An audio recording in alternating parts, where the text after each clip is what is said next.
Hello friends, welcome back to our channel. Friends, మనం ఈరోజు ఈ వీడియోలో వివిధ న్యూస్ పేపర్లో వచ్చిన కరెంట్ అఫైర్స్ అదేవిధంగా జాబ్ అప్డేట్స్ని వన్ బై వన్ పరిశీలించే ప్రయత్నం అయితే చేద్దాం. మీరు కనుక నా ఛానల్ ఇదే ఫస్ట్ టైం చూస్తున్నట్లయితే తప్పకుండా సబ్స్క్రైబ్ చేసుకోండి. అలాగే వీడియోలోని ఇన్ఫర్మేషన్ మీకు నచ్చినట్లయితే ఒక లైక్ చేసి మీ యొక్క సపోర్ట్ని మన ఛానల్కి అందజేయండి. ఫ్రెండ్స్, ఈరోజు వార్తల్లో నిలిచిన అప్డేట్స్ కనుక చూసినట్లయితే మనకు ఫస్ట్ అప్డేట్ వచ్చేసి గ్రూప్ 1కి సంబంధించండి. గ్రూప్ 1 ప్రిలిమ్స్ ప్రైమరీకి వెబ్సైట్లో అందుబాటులో ఉంది. సో ఇంకా ఎవరైనా చూసుకుని వాళ్ళు ఉంటే మీ యొక్క ఓఎంఆర్ షీట్ని ఫస్ట్ డౌన్లోడ్ చేసుకోండి. ఆ తర్వాత master question paper, master key పేపర్ని టాలీ చేసుకున్న తర్వాతనే మీరైతే ఈ యొక్క ఓఎంఆర్ షీట్ మీ యొక్క ఓఎంఆర్ షీట్ని అయితే టాలీ చేసుకోండి. First master key paper, master question paper అయితే ఇంపార్టెంట్. సో ఆ రెండింటికి టాలీ అయిన తర్వాతనే మీరు మీ యొక్క ఓఎంఆర్ షీట్ని అయితే చెక్ చేసుకోండి. సో ఒక ప్రశ్నకు మాత్రం ఒకటి కన్నా ఎక్కువ సమాధానం అంటే ఇక్కడ ఇచ్చారు. సో ఒక ప్రశ్న విషయంలో కొంచెం సందిగ్ధత అవుతుంది. సో నెక్స్ట్ చూసినట్లయితే మనకి ఇక్కడ వెబ్సైట్లో వెటర్నరీ అసిస్టెంట్ సర్జన్ పోస్టుల బ్రేకప్ ఆఫ్ వేకెన్సీస్ లిస్ట్ అయితే ఇచ్చారు. సో ఎవరైనా ఇంకా అప్లై చేసిన వాళ్ళు ఉంటే ఇది కూడా చెక్ చేసుకోండి. సో నెక్స్ట్ అప్డేట్ వచ్చేసి మనకు టీజీపీఎస్సీ నుంచి చాలా అప్డేట్స్ అయితే వచ్చాయండి. సో దాంట్లో మనకు ప్రధానంగా గ్రూప్ 2కి సంబంధించిన ఎడిట్ ఆప్షన్ అయితే ఎనేబుల్ చేశారు. సో ఎనేబుల్ చేయలేదు, ఇంకా ఎనేబుల్ చేస్తామని ఒక వెబ్ నోట్ అయితే ఇచ్చారు. సో దీనికి సంబంధించి చూసినట్లయితే మనకు టీఎస్పీఎస్సీ వెబ్సైట్లో మనకి ఇక్కడ వాట్సిన్ దగ్గర గ్రూప్ 2 సర్వీసెస్ సంబంధించిన ఇక్కడ ఒక వెబ్ నోట్ అయితే ఇచ్చారు. సో దీన్ని ఓపెన్ చేసి చూసినట్లయితే మనకు 16వ తేదీ నుంచి ఈ నెల 16వ తేదీ నుంచి 20వ తేదీ వరకు ఈ గ్రూప్ 2 ఎడిట్ ఆప్షన్ అయితే మనకు ఎనేబుల్ అయి ఉంటుందని మనకి ఇక్కడ క్లియర్గా ఇచ్చారు. సో ఏ ఆప్షన్స్ మనం ఎడిట్ అయితే చేసుకోవచ్చు అంటే name, gender, date of birth, community, non creamy layer, అదేవిధంగా పర్సన్ విత్ డిజేబిలిటీ, మీకు స్క్రైబ్ కావాలా లేదా స్క్రైబ్ అంటే ఎవరైనా హెల్పర్, రైటింగ్ సంబంధించి ఎవరైనా హెల్పర్ కావాలా అట్లాంటి స్క్రైబ్ కానీ, అదేవిధంగా లోకల్ స్టేటస్, స్పోర్ట్స్ కేటగిరీకి సంబంధించి ఏమైనా క్లెయిమ్ చేసుకోవాలన్నా కూడా మీరు ఈ యొక్క అంశాలు అయితే మీరు ఎడిట్ చేసుకోవడానికి అయితే అవకాశం ఉంటుంది. 16వ తేదీ ఉదయం 10 గంటల నుండి 20వ తేదీ సాయంత్రం 5 గంటల వరకు అయితే మీరు మీ యొక్క గ్రూప్ 2 అప్లికేషన్ అయితే ఎడిట్ చేసుకోవచ్చు. అంటే మనకు పోస్టుల సంఖ్య పెంచము అని మనకు చెప్పకనే చెప్తున్నారని అర్థమైతే చేసుకోవచ్చు. సో ఇది గ్రూప్ 2కి సంబంధించి. నెక్స్ట్ వచ్చేసి మనకు గ్రూప్ 4కి సంబంధించి కూడా మనకు వెబ్ ఆప్షన్కి సంబంధించి కూడా మనకు అప్డేట్ అయితే ఇచ్చారు. సో ఈ వెబ్ ఆప్షన్లో నేను సెలెక్ట్ కాలేదు కాబట్టి నాకైతే ఓపెన్ కావట్లేదు. సో ఎవరైనా సెలెక్ట్ అయిన వాళ్ళు ఉంటే మాత్రం మీరు ఫస్ట్ ఇక్కడ breakup of vacancies for group 4 services అని ఉందిగా, సో ఇది మీరు ఓపెన్ చేసుకుని ఇది చెక్ చేసుకున్న తర్వాతనే మీరు వెబ్ ఆప్షన్స్ అయితే ఇవ్వాల్సి ఉంటుంది. సో దీంట్లో సిడి క్యాడర్ 1 అని, సిడి క్యాడర్ 2 అని చాలా ఆప్షన్స్ అయితే ఉన్నాయి. సో దాంట్లో చూసినట్టయితే మనకు కొంచెం లోడింగ్ అయితే తీసుకుంటుంది. సో ఇక్కడ మీరు సిడి క్యాడర్ 1, సిడి క్యాడర్ 2 అని ఉంది కదా. సో ఈ సిడి క్యాడర్ 1లో ఏ జిల్లాలు వస్తాయి, సిడి క్యాడర్ 2లో ఏ జిల్లాలు వస్తాయి అనేది క్లియర్గా ఇక్కడ మెన్షన్ చేశారు. సో ఈ జిల్లాల ప్రకారంగా మీరు ఎక్కడెక్కడ లోకల్ పోస్టులు ఉన్నాయి, నాన్ లోకల్ పోస్టులు ఎక్కడ ఉన్నాయి అనేది మీరు క్లియర్గా చూసుకున్న తర్వాతనే మీరైతే ఇవి వెబ్ ఆప్షన్స్ అయితే పెట్టాల్సి ఉంటుంది. సో ఇది మనకు గ్రూప్ 4కి సంబంధించండి. ఎవరైతే సెలెక్ట్ అయ్యారో వారికి మాత్రమే ఇది లాగిన్ అయితే అవుతుంది. సో నెక్స్ట్ చూసినట్లయితే మనకు గ్రూప్ 2 ఖాళీలను గుర్తించాకే పరీక్షలు నిర్వహించాలని మనకి ఇక్కడ బక్క జడ్సన్ డిమాండ్ చేస్తున్న అంశాన్ని మనం చూడవచ్చు. ప్రభుత్వ శాఖల్లోని ఖాళీలను వెంటనే గుర్తించాలని, దీనికోసం గ్రూప్ 2 పరీక్షలను అక్టోబర్, నవంబర్ వరకు వాయిదా వేయాలని వనరుల రక్షణ సేవా సమితి వ్యవస్థాపకులు బక్క జడ్సన్ అన్నారు. గురువారం రాష్ట్ర ప్రభుత్వ ప్రధాన కార్యదర్శికి ఆయన వినతి పత్రం అందజేసి మాట్లాడుతున్నట్టుగా ఇక్కడైతే ఇవ్వడం జరిగింది. సో గ్రూప్ 2 పరీక్షలు దాదాపుగా మనకు కన్ఫర్మ్ అయినట్టే. పోస్టుల సంఖ్య కూడా పెంచామని మనకు గ్రూప్ 2కి సంబంధించిన ఎడిట్ ఆప్షన్ కూడా ఇచ్చారు. ఇంకో వారం రోజుల్లో మనకు గ్రూప్ 3కి సంబంధించి ఎడిట్ ఆప్షన్ కూడా ఇవ్వడం అయితే జరుగుతుంది. ఎగ్జామ్స్ కనుక వాయిదా పడుతుందని ఎలాంటి అపోహలు పెట్టుకోకండి. సో మీ ప్రిపరేషన్ సిన్సియర్గా కొనసాగించండి. సో నెక్స్ట్ చూసినట్లయితే మనకు సింగరేణిలో 327 పోస్టుల భర్తీకి నోటిఫికేషన్ అంటే ఇక్కడ చూడవచ్చు. సో దీంట్లో కొన్ని 10th క్వాలిఫికేషన్ తోటి ఉన్నాయి, ఐటీఐ తోటి ఉన్నాయి, అదేవిధంగా ఇంజనీరింగ్ తోటి చాలా పోస్టులు అయితే ఉన్నాయి. సో ఇక్కడ చూసినట్లయితే యాజమాన్యం కీలక నిర్ణయం, నిరుద్యోగ యువతకు సింగరేణి కాలరీస్ గుడ్ న్యూస్ చెప్పింది.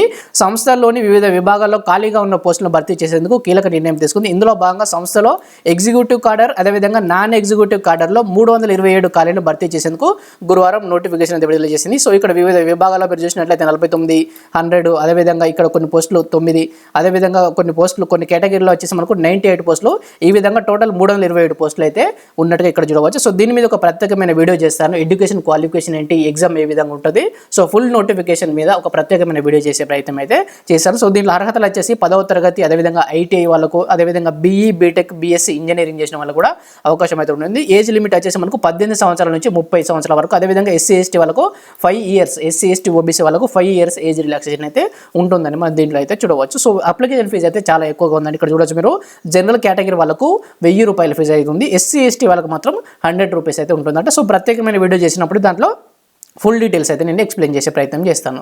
సో నెక్స్ట్ అప్డేట్ వచ్చేసి మనకు డిఎస్సీ అభ్యర్థులకు ఉపశమనం అంటే ఇక్కడ చూడవచ్చు. డిగ్రీలో మార్కుల శాతాన్ని 5% అయితే తగ్గించడం జరిగింది. సో ఇక్కడ చూసినట్లయితే ఉపాధ్యాయుల కొలువుల కోసం పోటీపడే అభ్యర్థులకు డిగ్రీలో కనీస మార్కుల శాతంపై ప్రభుత్వం ఊరటనిచ్చే నిర్ణయం తీసుకుంది. డిఎస్సీకి పోటీ పడాలంటే ఇక్కడ నుంచి డిగ్రీలో జనరల్ కేటగిరీ అభ్యర్థులకు 45% ఉంటే సరిపోతుంది. గతంలో ఇది 50% ఉండేది. అదేవిధంగా ఇతరులకు అంటే ఎస్సీ ఎస్టీ ఓబీసీ వాళ్ళకు 40% మార్కులు ఉంటే సరిపోతుంది. అదేవిధంగా ఈ మేరకు గత ఏడాది సెప్టెంబర్లో జారీ చేసిన జీవో నంబర్ 25కి సవరణ చేసిన ప్రభుత్వం తాజాగా జీవో నంబర్ 14 ఇచ్చినట్లు పాఠశాల విద్యాశాఖ కమిషనర్ శ్రీ దేవసేన తెలిపినట్టుగా దీంట్లో అయితే మనం చూడవచ్చు. సో ఇది గతంలోనే ఈ పర్సెంట్ని తగ్గించాలని చాలాసార్లు డిమాండ్ కూడా వచ్చింది. సో ఎట్టకేలకు ప్రభుత్వం అయితే నిర్ణయం తీసుకున్నట్టుగా దీంట్లో చూడవచ్చు. సో నెక్స్ట్ అప్డేట్ వచ్చేసి మనకు మెగా డిఎస్సి జరిగేనా అంటూ మనకు నమస్తే తెలంగాణ నుంచి ఒక ఆర్టికల్ అయితే ఇచ్చారండి. ప్రమోషన్ల ప్రక్రియ పూర్తి అయితేనే కొత్త ఖాళీలు ఏర్పడే అవకాశం ఉంది. అదేవిధంగా ఇంకా తొలగని న్యాయపరమైన చిక్కులు, ఏ క్షణం ఏం జరుగుతుందో తెలియని ఆందోళన, టెట్ అర్హత లేకుండా ఇస్తున్న ఉద్యోగోన్నతులపై కూడా ఉత్కంఠ నెలకొన్నట్టుగా ఇక్కడ ఇచ్చారు. డిఎస్సి కోసం కుస్తీ పడుతున్న నిరుద్యోగులు పదోన్నతులకు ముడిపెట్టకుండా నోటిఫికేషన్ ఇవ్వాలని కూడా డిమాండ్ అయితే చేస్తున్నట్టుగా ఇక్కడ చూడవచ్చు. సో డిఎస్సి విషయంలో కావచ్చు, గురుకుల విషయంలో కావచ్చు, చాలా చిక్కుముడులు అయితే ఉన్నాయి. న్యాయపరమైన అంశాలు, అదేవిధంగా టెట్కి సంబంధించి కావచ్చు, టెట్ ఫీజుల గురించి కావచ్చు, స్టార్టింగ్ నుంచి చాలా అంశాలు అయితే దీంట్లో వివాదాస్పదమైనవి. సో ఇక్కడ చూసినట్లయితే తాము అధికారంలోకి వచ్చిన వెంటనే మెగా డిఎస్సి నిర్వహిస్తామని చెప్పిన కాంగ్రెస్ ఆ దిశగా అడుగులు వేస్తున్న దాఖలాలు కనిపించడం లేదు. నిజానికి గత జనవరిలోనే డిఎస్సి నోటిఫికేషన్ జారీ చేస్తారన్న ప్రచారం జరిగినా నేటి వరకు ఊసేయలేదు. మరోవైపు మెగా డిఎస్సి ఉంటుందా లేదా అన్న దానిపై అనేక అనుమానాలు వ్యక్తమవుతున్నాయి. ప్రస్తుతం జరుగుతున్న ప్రమోషన్ ప్రక్రియ సజావుగా పూర్తి అయితేనే ఖాళీలపై స్పష్టత వచ్చే అవకాశం ఉన్నా ఈ ప్రక్రియపై నీళ్లు కమ్ముకుంటున్నాయి. ఓవైపు టెట్ అర్హత సాధించిన టీచర్లు, మరోవైపు నాన్ టెట్ ఉపాధ్యాయుల మధ్య ప్రచ్ఛన్న యుద్ధం కొనసాగుతూ ఉండగా మెగా డిఎస్సిపై ఉత్కంఠ నెలకొన్నదని మనకు నమస్తే తెలంగాణ అయితే ఒక ఆర్టికల్ ఇవ్వడం జరిగింది. సో దీంట్లో చాలా వరకు చిక్కులు ఉన్నాయి కాబట్టి సో చివరి వరకు ఏం జరుగుతుందో చూడాలి. సో నెక్స్ట్ వచ్చేసి మనకు కరెంట్ అఫైర్స్ అండి. చాలా ఇంపార్టెంట్ కరెంట్ అఫైర్స్ ఇది రోజు రావడం జరిగింది. సో ఫస్ట్ కరెంట్ అఫైర్స్ వచ్చి మనకు అరుణాచల్ ప్రదేశ్లో మాజీ సీఎం సతీమణి రాష్ట్రంలోని తొలి మహిళా మంత్రి అంట. సో తొలి అనే అంశంతో మనకు వార్తలోకి వచ్చింది కాబట్టి తప్పకుండా గుర్తుంచుకోవాలి. నిన్న మనం ఆల్రెడీ చర్చించాం. అరుణాచల్ ముఖ్యమంత్రిగా పెమా ఖండు వరుసగా 3వసారి ప్రమాణ స్వీకారం అయితే చేశారు. సో అరుణాచల్ ప్రదేశ్లో ముఖ్యమంత్రిగా పెమా ఖండు వరుసగా 3వసారి బాధ్యతలు స్వీకరించారు. ఆయనతో పాటు 10 మంది ఎమ్మెల్యేలు, మంత్రులుగా ప్రమాణ స్వీకారం చేశారు. దోర్జీ ఖండు స్టేట్ కన్వీనర్ సెంటర్లో ఈ వేడుక నిర్వహించారు. సో ఈసారి ఆ రాష్ట్ర చరిత్రలో ఒక మహిళా మంత్రిగా తొలిసారిగా బాధ్యతలు స్వీకరించారట. సో ఆమె పేరు చూసినట్లయితే ఆమె పేరు వచ్చేసి దోసాంగ్లు ఫుల్. ఈ పేర్లు కొంచెం ఈశాన్య రాష్ట్రాల్లో కొంచెం వెరైటీగా ఉంటాయి, మీరు గుర్తుంచుకునే ప్రయత్నం అయితే చేయాలి, బై హెడ్ చేయాలి. దోసాంగ్లు ఫుల్ ప్రస్తుత అసెంబ్లీ ఎన్నికల్లో హయాలియాంగ్ నియోజకవర్గం నుంచి ఏకగ్రీవంగా ఎన్నికయ్యారు. మాజీ ముఖ్యమంత్రి కలికో ఫుల్ సతీమణి అయిన ఆమెను మద్దతుదారులు ఐరన్ లేడీ అని కూడా పిలుస్తూ ఉంటారట. సో ఈమె పేరు గుర్తుంచుకోండి, దోసాంగులు ఫుల్. ఈమె అరుణాచల్ ప్రదేశ్ రాష్ట్రంలో తొలి మహిళా మంత్రిగా నియామకం అయితే అయ్యారు. సో నెక్స్ట్ అప్డేట్ చూసినట్లయితే మంగోలియాను పీడిస్తున్న జెడ్, ఇది ఒక ప్రకృతి వైపరీత్యం అండి. జెడ్ అనేది ఒక ప్రకృతి వైపరీత్యం. సో దీని పేరు ఈ యొక్క దేశం, ఏ దేశంలో ఇది సంభవిస్తుంది అనేది గుర్తుంచుకోవాలి. అతి శీతల వాతావరణం కారణంగా 71 లక్షల పశువులు కూడా మృతి చెందినట్టుగా ఇక్కడ చూడవచ్చు. ప్రకృతి వైపరీత్యమైన జెడ్ కారణంగా మంగోలియా సతమతం అవుతుంది. తీవ్ర అనావృష్టి తర్వాత అతి శీతల చలికాలం వస్తే దాన్ని మంగోలియాలో జెడ్ అని పిలుస్తుంటారట. సో ఇది ఎందుకు జెడ్ అంటే ఏంటి అనేది కూడా మనకు స్టేట్మెంట్ వైజ్ క్వశ్చన్ ఇస్తే ఇది కూడా అడిగే అవకాశం ఉంటుంది కాబట్టి సో ఈ జెడ్ అనేది మనకు అనావృష్టి తర్వాత అతి శీతల చలికాలం వస్తే దీన్ని జెడ్ అని అంటారట. సో ఇది రీసెంట్ గా మనకు మంగోలియాలో సంభవించింది. దీనివల్ల 71 లక్షల పశువులు అయితే ఇంతవరకు మృతి చెందినట్టుగా గుర్తుంచుకోండి, సరిపోతుంది దీనికి సంబంధించి. సో నెక్స్ట్ అప్డేట్ చూసినట్లయితే మనకు తెలంగాణ రాష్ట్రంలో ఒక కొత్త పథకం రాబోతుందండి. సో దీనికి సంబంధించి చూసినట్లయితే స్వయం సహాయక సంఘాల ఆధ్వర్యంలో మహిళా శక్తి క్యాంటీన్లు అయితే ఏర్పాటు చేయనున్నారు. సచివాలయం, కలెక్టరేట్లు, అదేవిధంగా కార్యాలయాలు సహా 200 చోట్ల దీన్ని అయితే ఏర్పాటు చేయడానికి సన్నాహాలు చేస్తున్నారట. సో ఇంకా పూర్తి స్థాయిలో దీని మీద గైడ్ లైన్స్ అయితే రాలేదు. తెలంగాణలో మహిళా స్వయం సహాయక సంఘాల ఆధ్వర్యంలో 200కు పైగా మహిళా శక్తి క్యాంటీన్లు ప్రారంభించాలని రాష్ట్ర ప్రభుత్వం నిర్ణయించింది. సచివాలయం కావచ్చు, అదేవిధంగా అన్ని శాఖాధిపతుల కార్యాలయాలు, కలెక్టరేట్లు, జిల్లా సబ్ రిజిస్ట్రార్, అదేవిధంగా రవాణా, ఇతర ప్రభుత్వ కార్యాలయాలు, ఆసుపత్రులు, పర్యాటక ప్రాంతాల్లో వీటిని అయితే ఏర్పాటు చేసేందుకు సన్నాహాలు చేపట్టారు. సో వీటికి సంబంధించిన ఆ బాధ్యతలన్నీ కూడా మహిళా స్వశక్తి సంఘాలకే ఇవ్వాలని ముఖ్యమంత్రి గారు అయితే నిర్ణయించారు. సో గతంలో స్కూల్ ఫీజులు కదండి, స్కూల్ యూనిఫామ్లు కూడా కుట్టే బాధ్యతను మహిళా సంఘాలకి ఇస్తామని ముఖ్యమంత్రి గారు ప్రకటించారు. దానికి అనుగుణంగానే మనకు ఇప్పుడు ఈ యొక్క స్వయం సహాయక సంఘాల ఆధ్వర్యంలో మహిళా శక్తి క్యాంటీన్లు అయితే ఏర్పాటు చేయనున్నారు. సో నెక్స్ట్ అప్డేట్ చూసినట్లయితే మనకు నసావో స్టేడియం కూల్చివేత అంటే ఇక్కడ చూడవచ్చు. సో ఈ స్టేడియం ఎక్కడ నిర్మించారంటే మనకు అమెరికాలో నిర్మించారు. సో దీనికి సంబంధించి ఇంకొక ఇంపార్టెంట్ అప్డేట్ ఏంటిదంటే మనకు ఐసీసీ T20 వరల్డ్ కప్ను ఏ దేశం ఆతిథ్యం ఇస్తుందని అడుగుతారు. సో అమెరికా, అదేవిధంగా వెస్టిండీస్ సంయుక్తంగా దీనికైతే ఆతిథ్యం ఇస్తున్నారు. సో మొదటి మ్యాచ్ మనకు భారత్, పాకిస్తాన్ ఈ స్టేడియంలోనే జరిగాయి.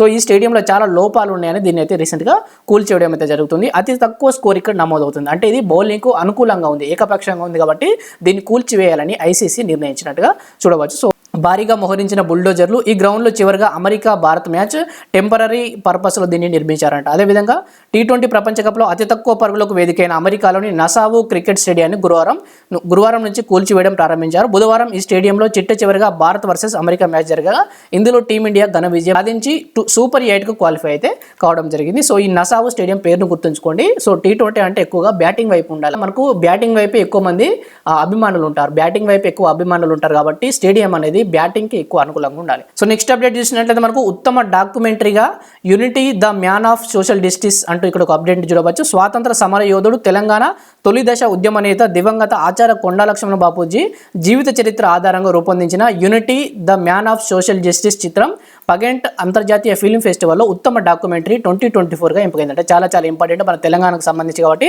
తెలంగాణ రాష్ట్ర సాధన కోసం మంత్రి పదవికి రాజీనామా చేసిన తొలి వ్యక్తి ఎవరంటే ఆచార్య కొండా లక్ష్మణ బాపూజీ. సో తప్పకుండా గుర్తుంచుకోండి. ప్రపంచవ్యాప్తంగా 400కు పైగా చిత్రాలు రాగా 38 చిత్రాలను అవార్డు కేటగిరీలో ఎంపిక చేసినట్టు ఈ డాక్యుమెంటరీ నిర్మాత చిరందాస్ ధనుంజయ్ తెలిపారు. జూలై 29 నుంచి ఆగస్టు 1 వరకు కోల్కతాలో స్టార్ థియేటర్ హాల్లో ఎంపికైన చిత్రాల ప్రదర్శన, అవార్డుల అందజేత కార్యక్రమం కూడా ఉంటుందట. సో తప్పకుండా గుర్తుంచుకోండి. ఈ యొక్క డాక్యుమెంటరీ పేరు unity the man of the social justice అనే పేరును అయితే గుర్తుంచుకోండి. సో నెక్స్ట్ అప్డేట్ చూసినట్టయితే మనకు జాతీయ భద్రతా సలహాదారుగా గత 2 పర్యాయాల నుంచి మోడీ ఎప్పటి నుంచి ప్రధానమంత్రి అయ్యారో 2014 మేలో ఈయనైతే నియామకం కావడం జరిగింది. సో మళ్ళీ మూడో టర్మ్ మోడీ ప్రధానమంత్రిగా బాధ్యతలు స్వీకరించాక మళ్ళీ అజిత్ దోవల్నే పునర్నియామకం చేసినట్టుగా దీంట్లో చూడవచ్చు. ప్రధానమంత్రి ముఖ్య కార్యదర్శిగా పీకే మిశ్రా కొనసాగింపు అంటే ఇక్కడ ఇచ్చారు. సో మనకు అజిత్ దోవల్ పేరు అయితే చాలా ఇంపార్టెంట్. జాతీయ భద్రతా సలహాదారు విశ్రాంత ఐపీఎస్ అధికారి అజిత్ దోవల్ను కేంద్ర ప్రభుత్వం గురువారం మరోసారి నియమించింది. ఎన్ఏసీగా ఆయన నియామకానికి కేబినెట్ నియామకాల కమిటీ ఆమోద ముద్ర వేసింది. పదవీ కాలంలో ఆయన కేబినెట్ మంత్రి హోదాతో వ్యవహరిస్తారు. సో ఎప్పటి వరకు ఈయన పదవిలో ఉంటారనేది దాంట్లో వెల్లడించలేదు. నెక్స్ట్ తర్వాత ఉత్తర్వులు వచ్చేదాకా ఈయననే ఎన్ఏసీగా అయితే బాధ్యతలు నిర్వహిస్తారని పేర్కొనడం అయితే జరిగింది. సో నెక్స్ట్ అప్డేట్ చూసినట్లయితే మనకు నైట్ ఫ్రాంక్ సంబంధించి ఒక నివేదిక వార్తల్లోకి వచ్చిందండి. ఇళ్ల ధరల వృద్ధిలో ప్రపంచ అగ్రగామి 5 నగరాల్లో ముంబై అదేవిధంగా ఢిల్లీకి స్థానం దక్కినట్టుగా ఈ రిపోర్ట్ని అయితే మనం చూడవచ్చు.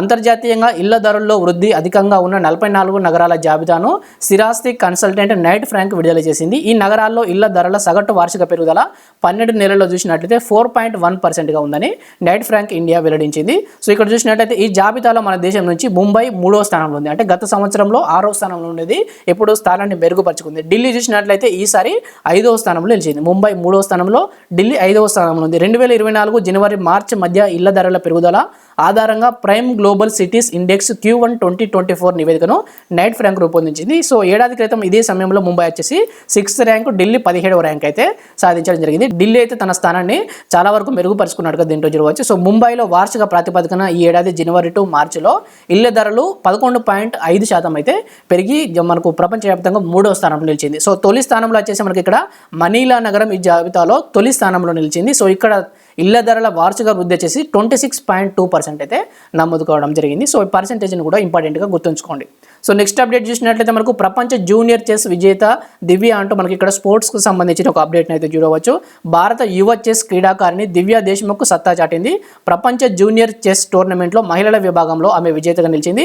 మొత్తం 11 రౌండ్లలో 10 పాయింట్లు సాధించిన దివ్య అగ్రస్థానంలో నిలిచింది. గురువారం ఆఖరి రౌండ్లో బెలోస్లోవాను ఆమె ఓడించింది. మరో భారత ప్లేయర్ రక్షిత రవి 5వ స్థానంలో నిలిచినట్టుగా ఇక్కడ ఇవ్వడం అయితే జరిగింది. సో ఈమె పేరును గుర్తుంచుకోండి. మనకు డైరెక్ట్ బిట్లు అడుగుతారు ఇట్లాంటి ప్రపంచ జూనియర్ చెస్ విజేత ఎవరని. సో దివ్య పేరును అయితే గుర్తుంచుకోండి. సో తర్వాత అప్డేట్ చూసినట్లయితే మనకు 2040లో చంద్రయాన్ 4 అంటూ మనకి ఇక్కడ వెలుగు పేపర్ నుంచి ఒక అప్డేట్ను చూడవచ్చు. చంద్రయాన్ 3 ప్రయోగంలో జాబిల్లి దక్షిణ ధ్రువంపై విక్రమ్ ల్యాండర్ను దించిన ఇస్రో కీలక విషయాలను రాబట్టింది. ఆ సమాచారంతో చంద్రయాన్ 4ను ప్రయోగించేందుకు ఏర్పాట్లు చేస్తుంది.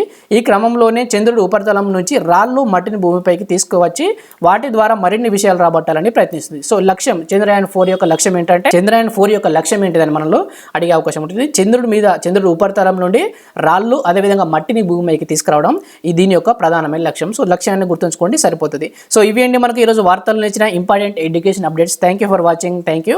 సో చాలా రోజుల తర్వాత నేను మళ్ళీ మన డైలీ కరెంట్ అఫైర్స్ కావచ్చు, ఎడ్యుకేషన్ అప్డేట్స్ సంబంధించిన వీడియోస్ అయితే చేస్తున్నాను. సో ఇక్కడ నుండి మనకు రోజు వీడియోలు అయితే మన ఛానల్లో అందుబాటులో ఉంటాయండి. సో గ్రూప్ 1 ఎగ్జామ్ ఉంది కాబట్టి నేను ఇన్ని రోజుల నుండి వీడియోస్ అయితే చేయలేదు. సో ఫ్రెండ్స్ థ్యాంక్ యూ అండి. Thank you.